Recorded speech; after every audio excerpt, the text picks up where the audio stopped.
11ஆம் நூற்றாண்டுல சோழர்களால கட்டப்பட்ட வரலாற்று சிறப்புமிக்க கோவில் நம்ம அரக்கோணத்துக்கு பக்கத்திலேயே இருக்கு.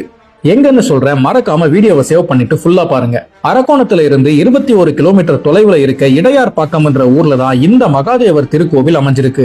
முதலாம் குலோத்துங்க சோழனால 11ஆம் நூற்றாண்டுல கட்டப்பட்ட இந்த கோவில் இந்திய தொல்லியல் துறை கட்டுப்பாட்டுல இருக்கு. முழுக்க முழுக்க கருங்கற்களால கிழக்கு நோக்கி அர்த்த மண்டபம், கருவறைன்னு 2 பிரிவுகளா இந்த கோவில் அமைக்கப்பட்டிருக்கு. கோவிலோட பின்பக்கம் அரைவட்ட வடிவத்துல கட்டப்பட்டு இருக்கு. கட்டிடக்கலையில இத தூங்கானை மாட வடிவம்னு சொல்லுவாங்க. கருவறையில 1000 ஆண்டுகளுக்கு முன் பிரதிஷ்டை செய்யப்பட்ட சிவலிங்கத்தை நாம பார்க்கலாம். திருப்பாத காடுடைய மகாதேவர் என்பதுதான் இவரோட முழு பெயர். அதனாலேயே இந்த கோவில் மகாதேவர் கோவில் அழைக்கப்பட்டது. கோவிலோட தெற்கு பக்கம் விநாயகர் மற்றும் தட்சிணாமூர்த்தி சிற்பமும், வடக்கு பக்கம் பிரம்மதேவர் மற்றும் துர்க்கையோட சிற்பமும் இருக்கு. இந்த 4 சிற்பங்களுமே ரொம்பவே தத்ரூபமா வடிவமைக்கப்பட்டிருந்தது.